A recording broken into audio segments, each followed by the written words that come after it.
Hi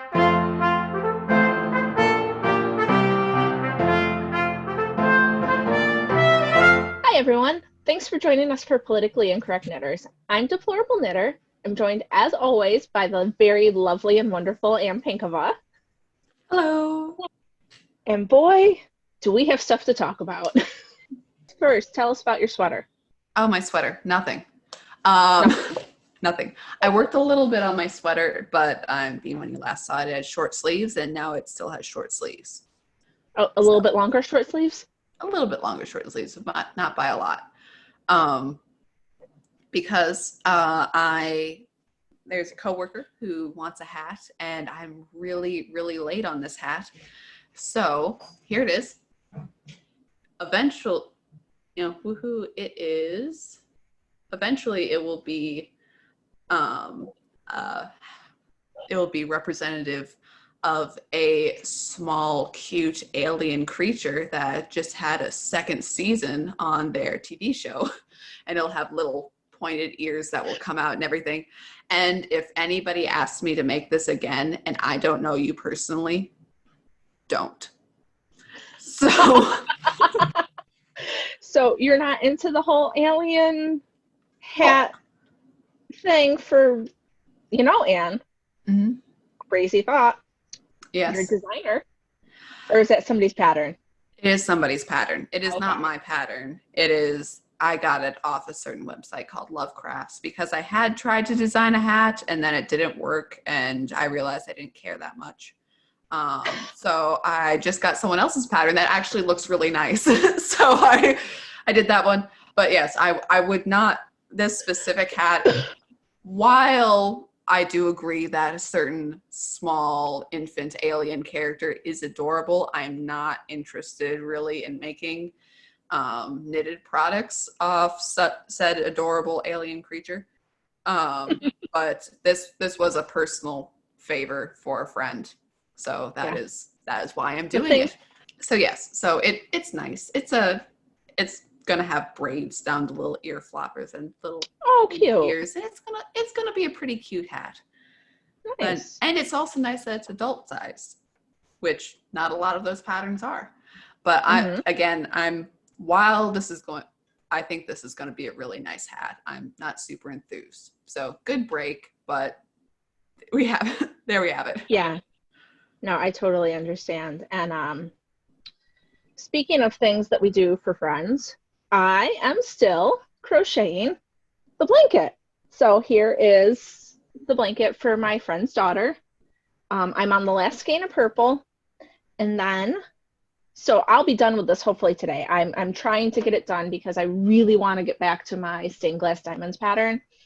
So, but this is going to get done first because it's getting to the point where it just really has to. But when I'm done with purple, I am going to use this white, sparkle white. Ooh. From, everything is from Hobby Lobby. So just acrylic because this girl, the first blanket pretty much fell to shreds because they used it so much. So we needed some good wearing, long life, can wash 800,000 times in the washing machine kind of thing. And did you know if you wear sparkle yarn like that and you go through airport security, the scanners can't see through it? What? Pro tip. I had a friend of mine walked through scanners at an airport and she had this kind of sparkly sweater on and they're like, we're sorry, we gotta. It's like, oh no. I don't think they actually manually searched her, but they were like, hey, don't do that. And I'm like, I never knew. I don't think they'll actively stop you at the airport, but yeah, they can't see through that. I had no idea. What's it made out of? Why would the sparkles be metallic polyester? Yeah, it's metallic and it messes with the machine. Wow. Well, because they're interesting. Scans like that are searching for metal. So if you have so much metal in front, then there you go. Interesting. Fun fact for the day. That is an interesting fact. And then I wanted to show you guys. So a couple of weeks ago, I was talking about how beautiful my yarn was from my knit crate. This is the one that's merino, linen, and silk, and it's a fingering weight. And I thought it was so beautiful. And then ironically, my knit crate this month is the same color in a worsted weight. It's a worsted weight, merino, alpaca, and mulberry silk. So they are essentially the same color. They just have a slightly different sheen because this one's got some linen in it. So, you know, they're a little bit different. But I was telling Anne that if the sweater knitting goes well for my Audrey test knit, I might actually do up a second one using these two and like letting it be striped with the fingering weight on the big needles so that it's kind of almost a little bit sheer. I think it'd be super cute. But yeah, so now I have 4 skeins of the same thing more or less. So, or if I ever design a shawl, it might be like, we'll see. We'll see. But yeah. I love them. It's a beautiful color. And also, it's like they read your mind. They're like, you know, I'm not really into fingering weight. Congratulations. Have some worsted. Here you go. Here you go. Yeah. So I was pretty excited about that, honestly.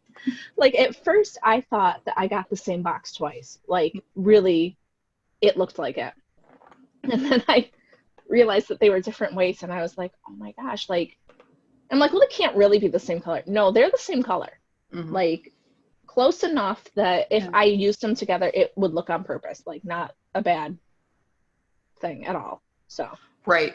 I mean, like, when you just showed me to them before, I'm like, they look like they're from the same dye pot. I think you said they're different brands, but if you had put them in the same dye pot and they just took the yarn, took the color just that slightest, I'd say totally. I mean, they're just a teeny tiny bit different. And like I said, it's because they have different fiber makeups. So yeah, so that's what I got. One isn't kosher, but hey, speaking of religion.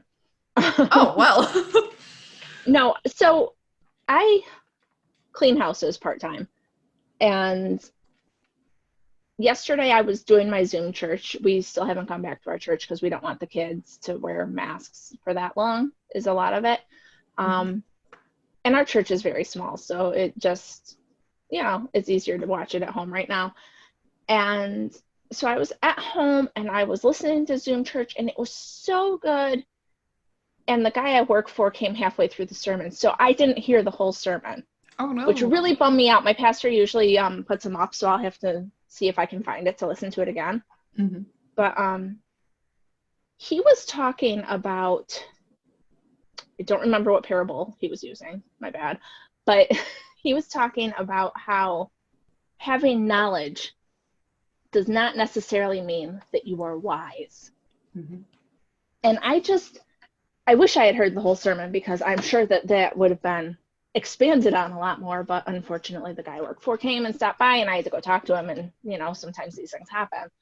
But I just couldn't stop thinking about how accurate that is for today, that so many people have so much knowledge. All of these educated people who are out there rioting and burning stuff down, they have a lot of knowledge. They're not terribly wise. And I just, that was like all I could think of. Yeah, like I'm trying to remember the Ronald Reagan quote, but how'd it go? That the problem with our liberal friends is not that not that they're stupid or they don't know things, but that they know so many things that are not so. I think that part of it stood out to me because I've been watching a lot of news about the whole thing with Coney Barrett, and you know, people are after her because she's, you know, a Catholic, not ashamed to say she's a Catholic, right? And they think they know all this stuff, but they don't. I don't know. They don't really put their knowledge into working practice. They just, I don't know. Yeah, that and also the cherry picking of information between the two, that you know, here's this woman, and you know, this very feminist thing where you can have it all, and you can have a career and you can have children, and isn't that great as a woman that you can have all these things? And you have this woman who is like, why, yes, and I have 7 children, and my husband is a lawyer, and he's quite busy too. I watched her that But her after speech. her speech, after Trump announced that she was the next nominee for the Supreme Court, that she had a little speech that she gave afterwards.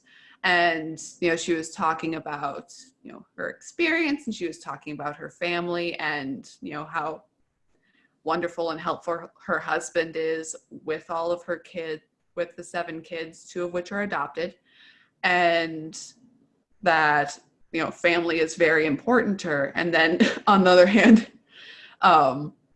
isn't that peak feminism? Feminism has a lot of different meanings for a lot of different people, but isn't that, true equality for women, that she can be a woman on the Supreme Court with all these kids, and they're trying to say, oh, well, she's Catholic, she's Christian, she has traditional worldviews, and she is so oppressed, and she's going to oppress other people. She's so oppressed that she has 7 kids and a successful career, and she is nominated for the highest court on the land. Like, yeah, one of the things I saw was that she hated women and their uteruses or something, and then the rebuttal to that was, she has 7 kids. I'm pretty sure she doesn't hate uteruses. Like, she seems to have that under control. Right, like uterus phobia. But a lot of the stuff that I read about her also, people are really impressed with the fact that she does have a large number of kids, because there's almost a stigma to large families as it is. And then it's almost like a myth that you can't have more than a few kids and be successful. And here she is, like, such a contradiction to that. Like, here I am with all my kids, and then, and then people are like, oh, well, how are they going to go after her? She adopted these kids from Haiti. Well, have you seen that somebody was tweeting about how, well, do we know if they're legitimate adoptions? Yeah. I have seen several things, and again, it's the quote anti-racist crowd who is the most racist. Assuming that because she adopted these kids that she is erasing their original, it's from Haiti, so their Haitian identity, that she's just coming in as the quote white savior to these kids and, trying to reform them to her white ways, and just horrible, horrible things. And I was talking with a friend recently. There are, adopting kids isn't easy, that there's cultural differences between families. There's, what the kid may be used to, and they're in an orphanage, and then they're brought into a nuclear family household.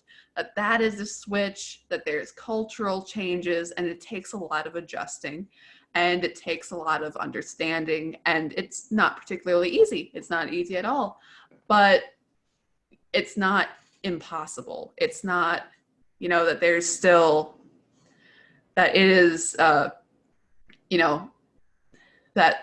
it is said now by some certain anti-racist tweeters, that, well, you say you care, but you don't actually care because you adopted these kids to prove that you're not racist. Like, as if that's the first thing on your mind, that you're like, oh, kids are in orphanages, and I want to help and adopt them into our large family. And that the first thing is that you did that not because you genuinely want to help people, but you did that because you have something to prove about your racial identity, is just horrendously racist. I think it's terrible. And they were saying that it's terrible that she even adopted those Haitian kids, because exactly, they're erasing their cultural identity and stuff. Like, there are African American families that have adopted white kids. There's Asian family. Like, what difference does it make if you bring a kid into your house and you love them and you provide for them and take care of them? Why does it matter? And that's Yeah, it doesn't And have to be about there, race. I probably should have looked this up, but there at least used to be a policy in England, and probably still is a policy in England, that if you adopt a kid, just to choose one of a hat, let's say you're an English family and you adopt a kid from Malaysia. Well, according to the regulations, you have to, you know, give them Malaysian food and sing them Malaysian lullabies and teach them about Malaysian culture. Okay, while I think many families would have done that anyways, like you're not gonna, you know, the kid's gonna want to know about Malaysia if they're Malaysian. But also just it's, let's say, you know, you have two kids of your own and you adopt a kid, but suddenly that kid has to have different food than everybody else, that you would have sung that kid lullabies that you had from a child because this, you know, the child's part of your family now. And suddenly you are it to use another popular term, it's very othering. There is different treatment between children because of this. Oh, you are of a different culture, so you are set apart from us. Yeah, And like then, you know, you're in England. One would presume that there's English culture all around you. And while that is a culture shock, then, I mean, there's so many different cultures in this world, and not just cultures of, you know, different cultures for country, different cultures for time. The world is different now than it was 20 years ago. But even just down a street of houses, every house is going to have a little bit different house culture, you know, from urban areas to more country areas, back and forth. That there are so many different cultures in this world, and to single out cultures only by countries is, I mean, I think you're going to have a culture shock for adopted kids if you just, you know, if someone from Idaho adopted someone from New York. Like, there's going to be a little there's going to be some clashes there. well, there's differences in families. I have kids. My kids have had friends sleep over. And I've had the friends say, oh, well, at our house, we don't do this or we do that, or that's normal. That's just how it is. And I'm sure that if I came and visited you, the stuff that you do at your house is not what I do at my house. And that's not bad. It's just different. And like having to push like a different, I would like to think if I had a kid that was from another country, I would teach them about it. But I mean, if we as a family don't like Malaysian food, then I suppose offering it would be fine, but also allowing them to just do what we're doing. Right. Like last night was a great example. We had steak. Everybody in our family likes steak except my youngest. Guess what? They had a hot dog because that's their choice. We're not going to make them eat the steak, and we're not going to. Right. And I mean, sorry. Yeah, and I mean, same, and yeah, there again, the differences between my household and your household is going to be different than, say, a Russian household. But there's a certain amount of, you have to be flexible with different people. Like there's, you know, because but also it's exactly the same. But that's the problem. The left wants us all to fall into lockstep. So we have to be able to do all the crap because they say so. Right, that the differences between people, that they're kind of for under the banner of diversity, that all actual differences between people are swept away. That it's ridiculous stuff. And so yeah, they're coming after her now because people are saying she's too religious, which we knew was going to happen, and they're saying that she's going to go. I haven't heard so much about Roe versus Wade, but they're really saying that she's going to come after the Affordable Care Act, I guess, because that's up on the docket first or currently or things like that. But they're really against her religion. And I was reading an article that claimed that she was part of a group that inspired The Handmaid's Tale. Yeah. I'm just gonna. So to begin with, I haven't read or seen The Handmaid's Tale. And also, from what I have seen of it, I'm thoroughly unimpressed. So I'm just going to predicate everything else I say, especially since someone who actively told me that I should watch The Handmaid's Tale because that's exactly what's going on in Trump's America, is pushing everyone to forcibly wear masks now. So I was a little, she's like, Trump wants you to put on ye old bonnet. And at the same time, she's like, if you take away my personal, this person said that people who are all up in arms about their personal liberties who won't wear masks. And I was kind of, but the bonnet. I'm like, but the bonnet. Like, I'm sitting here and I'm like, but, yeah, no. Statements, they don't. Amy Coney Barrett. So, anyways, they're saying that her group inspired The Handmaid's Tale when, again, this is secondhand information, but I was watching a video in which someone studied into this, and Margaret Atwood that she had taken newspaper articles of different religious groups and this was an authoritarian religious group state that she invented, that it wasn't like she took bits and pieces. She didn't have one large inspiration that they were actually doing whatever. Mm-hmm. So yeah, well, and then the article I was reading also said that it's never been confirmed for a fact that she was a part of this group, but what I was reading about it was that it was, a more, I don't know if it's conservative, but a more strict or whatever religious group, and they had leaders that, like, let's say you and I are in the group, Anne. Okay. You are my mentor. You are my handmaiden. That's what the women who mentored were called. Okay. And if you were a man and you had a mentor, he was called a head. Okay. So, kind of weird, but I get it. But if she was in this group, I mean, I don't know enough about it to super have an opinion, but it just seems to me like they're looking for anything that they can find that could possibly make her look like a jerk face so that they can call her names. A proverb that hasn't been in vogue lately is Lord Action saying that power corrupts and absolute power corrupts absolutely. Mm-hmm.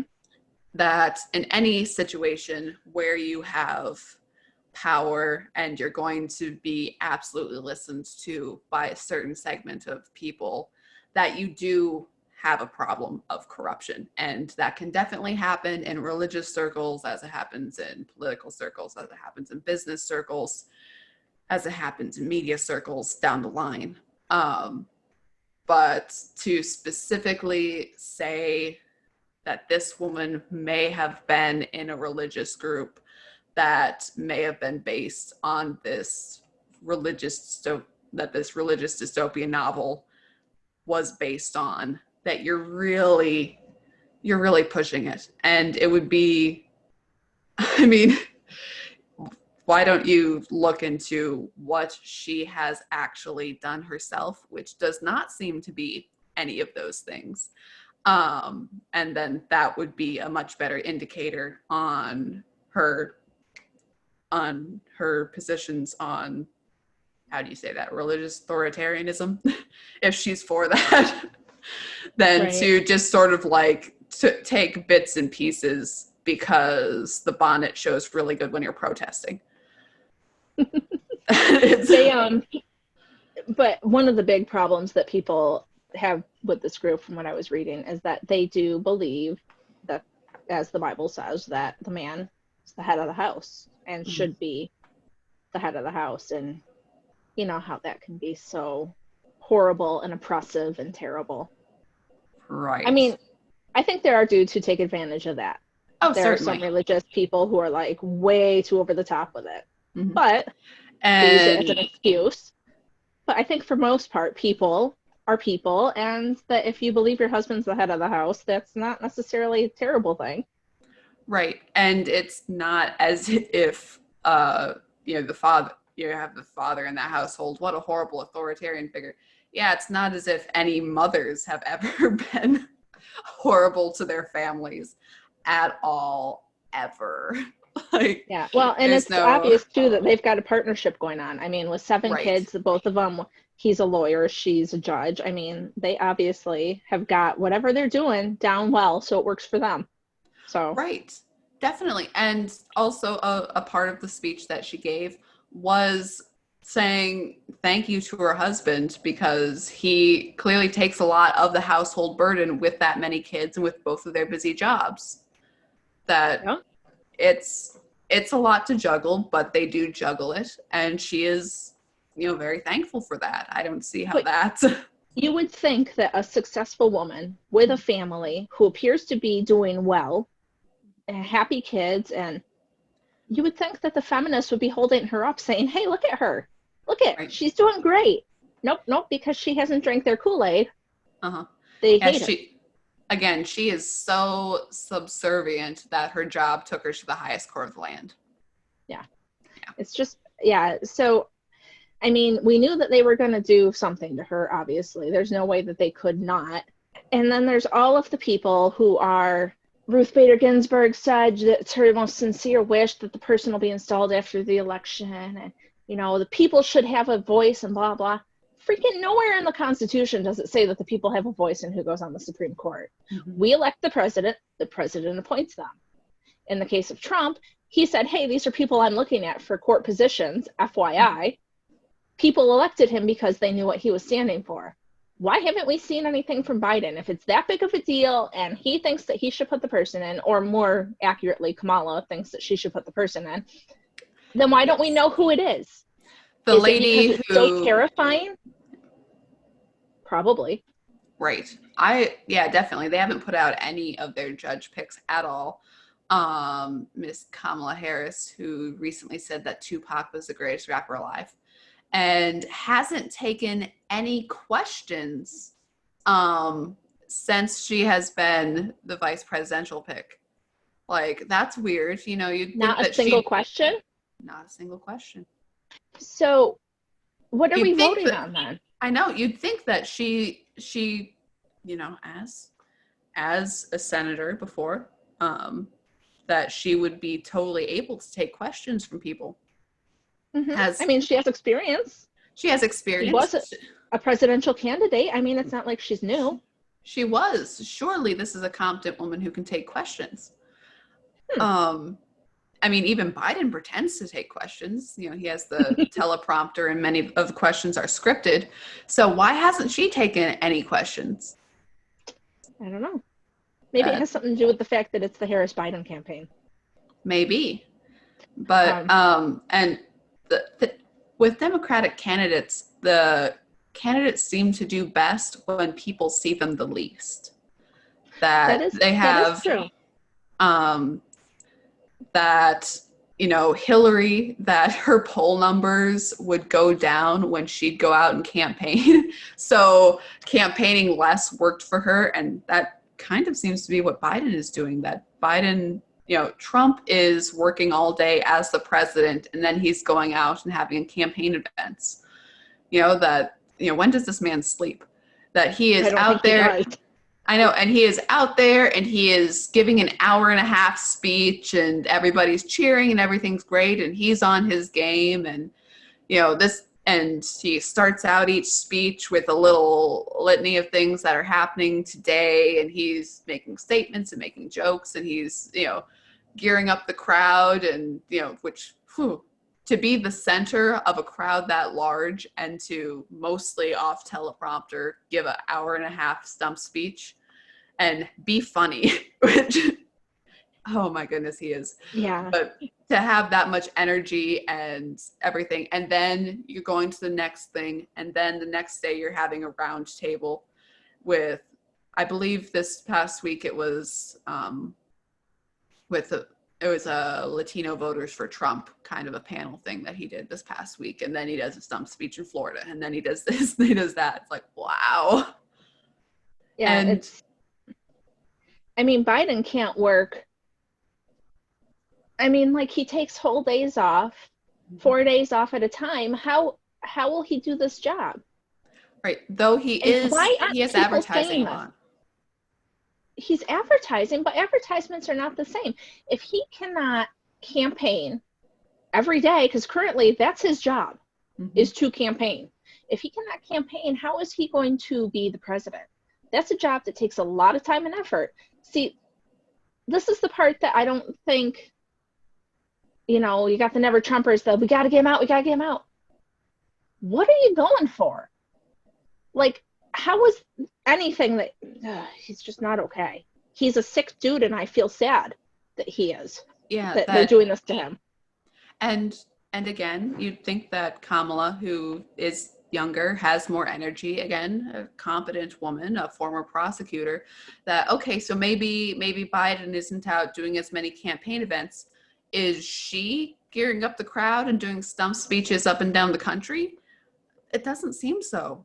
Though a couple of celebrities have endorsed Biden recently, which so we have Mr. The Rock, Mr. Dwayne The Rock Johnson, and which I think, so right after the George Floyd incident took place, he had this weird Instagram video for 8 minutes, and he said if anybody was a real leader in this time and said he'd really listen to the people are crying on their knees begging for somebody to listen to them. If any leader was to reach out to them, he would really have the people's hearts. And he repeated this kind of litany for 8 minutes.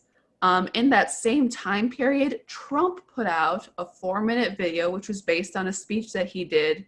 And it was all about open arms, not clenched fists. That how we should come together during this time, and how we should reform what we need to reform, and we should go forward, and we should really embrace our fellow Americans during this time and come together for solutions.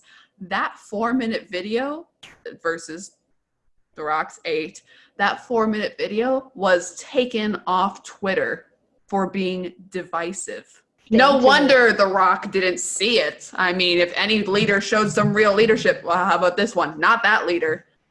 No, not that one. I was talking about a different leader. Come on. A different leader. Give it the program. Clearly Biden. Clearly Biden. And who couldn't even say stop protesting until it had been on for 3 months, like condemn it. Yeah. Totally makes sense to me. He seems like he's unifying us. So much leadership. So wow. Also, as the British papers say it, another hostage video with Prince Harry came out and his wife Meghan Markle, and saying that they're endorsing Biden. And it's so weird, because if you've seen the video, anytime that they do these sort of videos, she puts a hand on his leg when it's his turn to talk, and the hand stays there as if to make sure he goes through with it. But he was, and this is a huge breach in royal etiquette also, that as royals, that you're not supposed to endorse political candidates. You're supposed to be separate from that. You're neutral, and right. It's your job to go around and support charities. It's not your job to take political sides. It's your job to be there for the people of your country, no matter what's going on politically. So Buckingham Palace naturally put out a statement saying, not associated with us. We're sorry. We're not involved in that nonsense. Right, you're not affiliated with me. Well, they didn't want to be, so I guess that, when they start doing craziness. Right. Trump's response was awesome, I guess. It was. Have you seen, I feel like I read a headline, but not an article, which is why I'm not sure, that she's interested, Meghan Markle's interested in running for president at some point in time? Yes, that she has serious political ambitions. And again, this is the woman who came out and said the press was too mean to her and she couldn't take the royal responsibilities, which again, most of your job is make appearances at charity functions. Yeah, do your hair a certain way, wear a nice dress, put a hat on. Right. And walk around. If you can't handle that. Your job is basically you go to a charity function and you make a speech at the function, you shake hands with everybody, you talk to everybody, you make them feel welcome, you accept small bouquets from children, and you talk to people, and then you go home. This is your job. You get free tickets to stuff, and you are the happy, smiling face of your country, and people donate money to charities so they can come and see you. So this is your job. This is your responsibility. And if that is too much for Mrs. Meghan, then we're really I saw several jokes of, just when Biden thought he was the least qualified person, then Meghan comes in and gives a little wave. Yes, I know. And I didn't mean to derail you from what you were going to say, but you are correct that the president's response to them. Yes, the president's response. Yes, he was asked at one of these little coronavirus press conferences that they have about, the Harry and Meghan endorsing Biden. And he was and this is a man who praises the Queen every time she is brought up. What an incredible woman, best woman, not a woman like her. How great is she? Much more respectful to the Queen than her granddaughter-in-law. So and then he's asked this question about their endorsement of Biden, and he is, he's not he's kind of keeping it down and I don't really like her, and I don't think that's a surprise to people. I think she'd know that. And as for Harry, I wish him good luck. He's going to need it. Cut. Nothing else. Wow. That's the thing about him, though. He says it like it is, and I think that's part of why everybody dislikes him so much, because they're used to feelings and PC, and no, he needs help with that chick. She's crazy. And the thing is how obvious it is to everybody of how many people are like, poor guy. I mean, we will totally be for you when she dumps you and takes the kid. Yeah. It's a rough situation to see, but it's everybody kind of looks at that like, oh, that's not going to be good when it comes out. Yeah, we're going to be rooting for you when you have to go crawling back to the castle. Mm-hmm. Yeah, and it's also very clear, we're going to let you come back, Harry, with open arms, but we're going to distance ourselves a bit now until you get that sorted out. Yeah, till you get rid of the baggage there. I don't know if you've seen her book, but the book is called Finding Freedom that she put out, and it's supposed to be written by Meghan and Harry, but it is all about her, and Harry's kind of a fashion accessory, and it's it's rough. Poor guy. That's interesting. I'll check it out, because my library, I can't get Mark Stein's book, I can't get Pete Hex's new book, but I bet you I can find that one at my library, because that's how they roll. Probably right next so I'll see what I can do. Michelle O. But dude, about this time last year, they had a big display up about Ruth Bader Ginsburg and feminism and in the picture book kids section. I was like, dude, come on. Yeah. I have never seen Amazon push a book more than it has Michelle Obama's book. Oh, I haven't seen it. Oh. Does she have a new one, or is it the old one? I think it's the old one, but they're still pushing it. I'm like, how bad must it have been? Again, I haven't read it, and I haven't heard anyone else give a review of it. So this is just total. But Amazon's pushing it because they've got a warehouse full of it, and they're like, dude, we gotta get rid of this crap. And it's a nice cover. It's the same sea green color as your yarn, so it's pretty. Please. It's pretty. It matches your favorite yarn. No.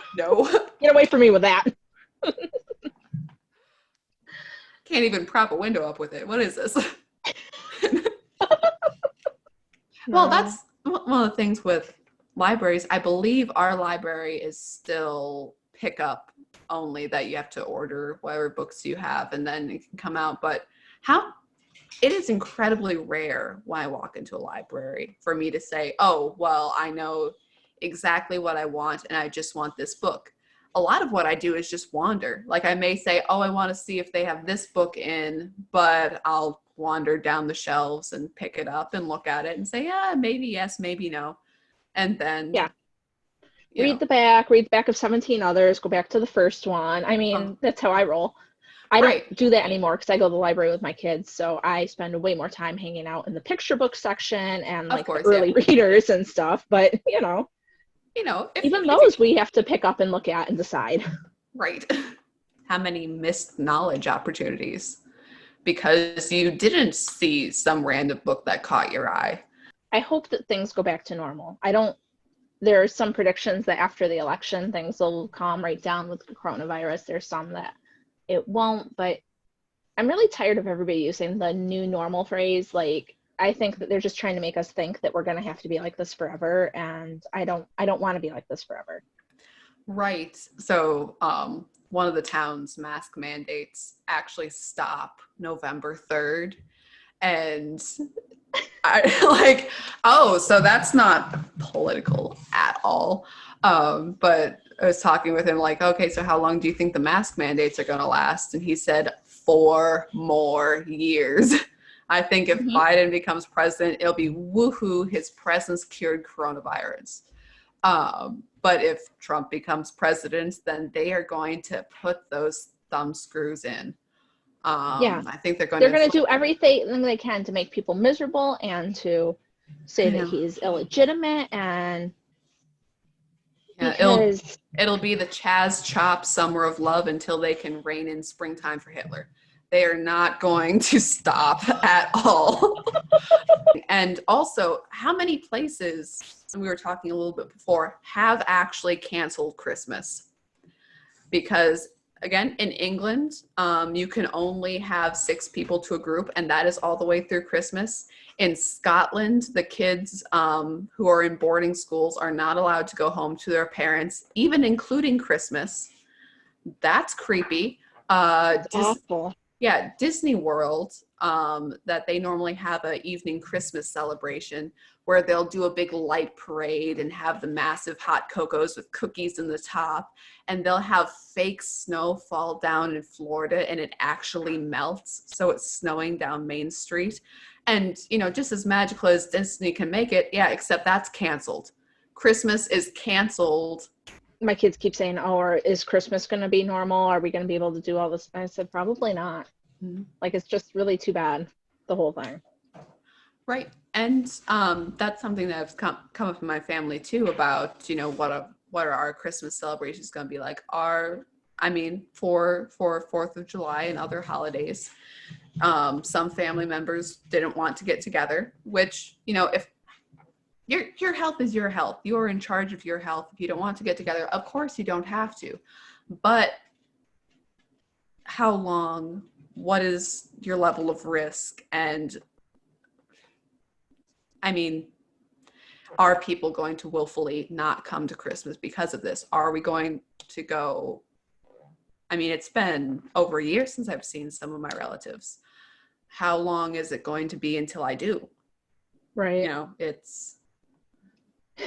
I don't have any answers because, like, with my parents are divorced, so with my dad's side of the family, we have a very large Christmas Eve gathering, like huge.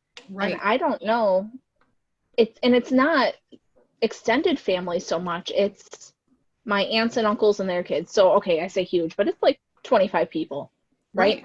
Yeah. And so, like, are we going to see them? Are they going to come? The aunt that hosts it every year has asthma, and so she's been very careful about everything because she is worried about her asthma affecting her. Mm-hmm. But, like, what's going to happen? Right. I don't want my kids, I don't want to talk about it. I just don't want my kids, like, growing up in fear. And I was talking to someone about them the other day, and they are very friendly kids. We're on a playground. They go up to other kids. They make friends. They ask them to play. And now we're starting to teach them to like not go around strangers. Like, not that we allow them to go around strangers, but not to like go up to these other kids. We don't know where they've been. We don't know if they've been exposed. We don't, like, we're making this generation of people who are going to be terrified of everything. Yeah, you're unsocializing your kids. Yeah. You know, like people say, homeschool kids, you know, how will they be socialized? Well, Dude, right now my kids are more socialized than the kids at public school. Well, not even public schools. My kids are, any kids are at schools, because they are not having to stay 6 feet away from each other. The people we do choose to see, we don't require them to stay away. So Right. they're actually getting a way more normal childhood right now than anybody else. But Right. I mean, how long is this going to go on? We're going to have, I don't want people to die. Right. I want people to be safe. But I also don't want to have an entire generation of people that don't know how to be around each other or act or talk to people, or like, there's so much more to it than just the virus. And I don't think that a lot of people have that part of the picture in their brain. Right. And I believe I mentioned this to you before. There's a video that went around of a woman at a sporting event. She was not wearing a mask because she had asthma, and a cop came by and tased her. Okay. They argued. He said, put on a mask. She said she wouldn't. And he grabbed her to handcuff her, and she struggled for a while, saying, no, you're not handcuffing me over a mask. And he tased her. And it was, you know, she was screaming, she was complaining. I mean, the person who had the video, you know, definitely wasn't for this. Other people came to help, but it didn't matter because, I mean, they didn't physically remove her from the police officer, but they were saying, hey, what's going on here? And another police officer, not wearing a mask, came over to drag her away.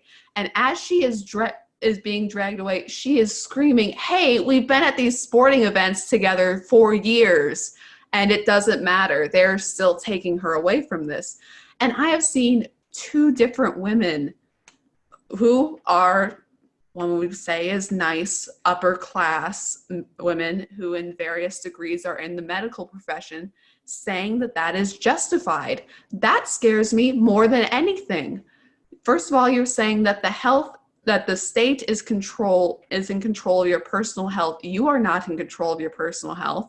There is no saying, you know, you don't want to walk into a doctor's office and have them say, I'm sorry, this is mandated. And you're like, hey, I have lung problems. This doesn't work for me. No, still do it.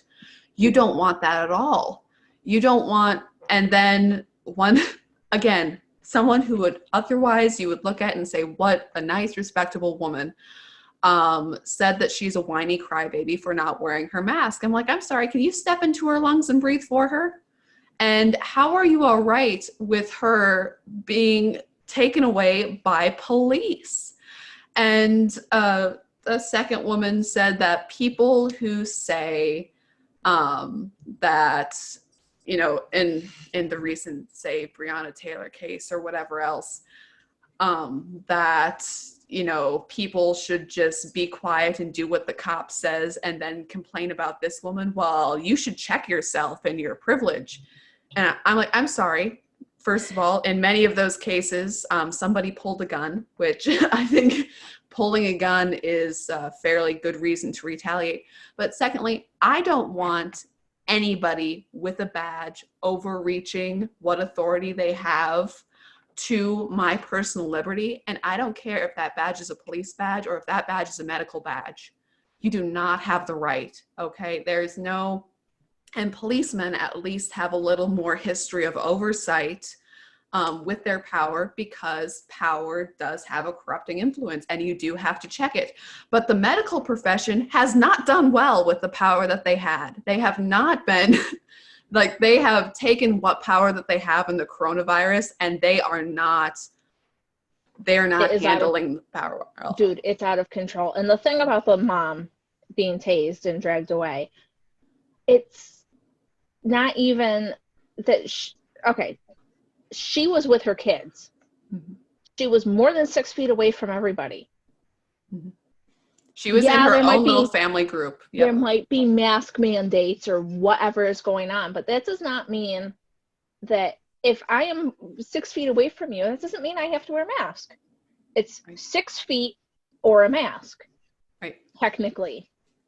So all of this craziness is just that. It's just people who are getting all power hungry and whatever.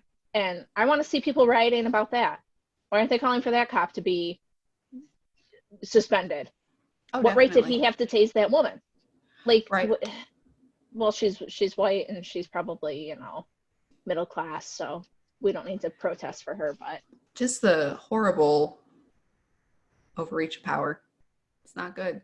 and the people are that they want us to be our new normal. That this is how we should accept it and raise our kids to accept it and go to work and wear a mask every day. And it's crap. It's all crap. Mm-hmm. Just my opinion. Yep. No, it is. It is totally. And not to mention, to use another word that you mostly hear in liberal circles is ableism. That just because I can do it, I assume anyone can do it. You know, that That is true. yeah, that, oh, just because I'm okay wearing a mask means that you're okay wearing the mask. I mean, again, I've mentioned this on previous shows. I still have this crappy voice thing that gets worse every time I wear a mask. And again, like I said, I don't wear a mask outside of work. That, you know, I'm talk to people that it's a required thing. But yeah, my problem doesn't matter. Other, you know, the lady with asthma, her problems don't matter. And she's drug away by authorities, and that's okay. That's just, I don't know. There's a lot of non-empathy from people who spent a lot of time talking about empathy. Yeah. You know? And these are the same people that I've seen for years talking about like invisible illnesses. Mm-hmm. Like Mm-hmm. my mom has what is considered an invisible illness because she has a nerve disease. Right. So when you look at her, you may not understand that she is not well. So, right.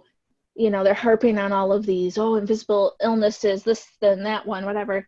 Well, now we have something that kind of invisible illness can really be bothered by, but they don't matter anymore. It's just such a leftist thing where this, like, it's an important point, it's an important thing until it contradicts our agenda, and then we're right. Just going to pretend we never said that.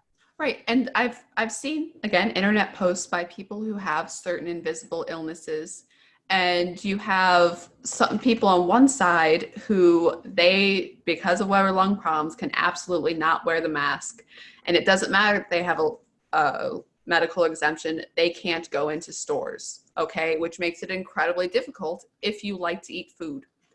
And then on the other end, certain people I've seen have had to have other people go out and buy stuff for them. But still, that is difficult and it's hard.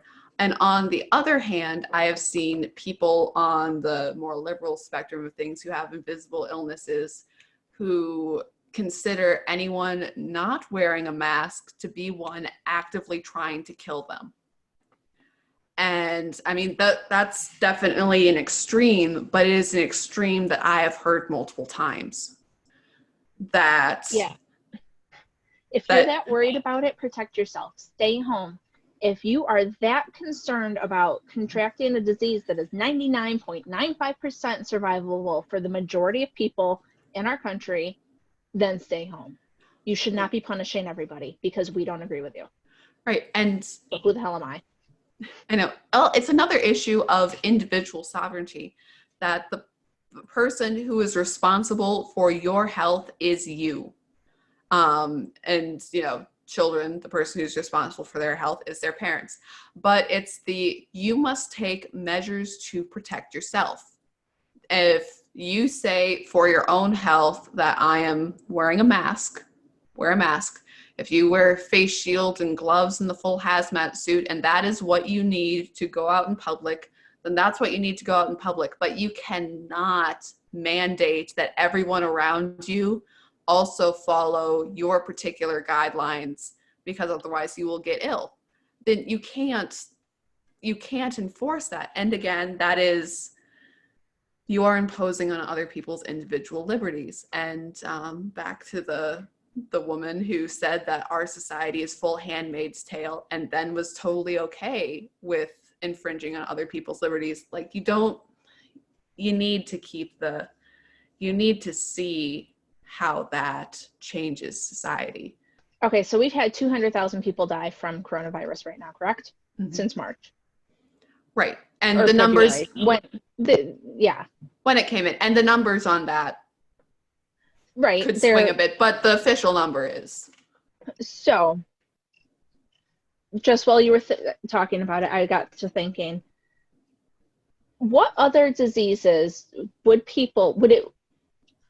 in what other situation would it be acceptable for somebody to get into your face and shout at you about not having a mask or tase you and so out of curiosity, an estimated 300,000 people die of obesity every year. So if I see somebody who is obese eating a candy bar, do I have the right to take it out of their hands, slap it from them? Like, it goes back to the individual sovereignty. Uh-huh. People understand the choices they are making. That may not be the best choice for them, but that's their choice to make. Right. It is not my job to get into their face and smack it out of their hands, or, see them with a big gulp and steal it from them and throw it on the sidewalk. But even if you're Nanny Bloomberg. Right, but we are increasingly seeing people like getting into fights with people who aren't wearing masks and things. So I don't understand what it is about the mask that makes people get this high and mighty, crazy, I can tell you what to do. Right. What is that? Well, I mean, fear and anger are closely connected things.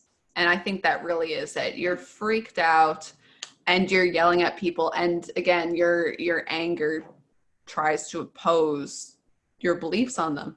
How people, that in order for a country to be free, to have liberty and freedoms thrive, you really need to have a culture of that.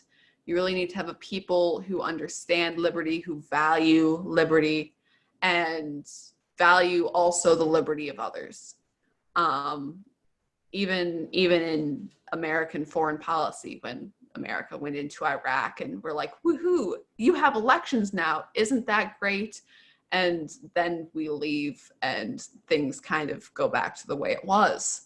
Right. That you really, unless, and to Americans to a certain extent, well, of course people want to be free.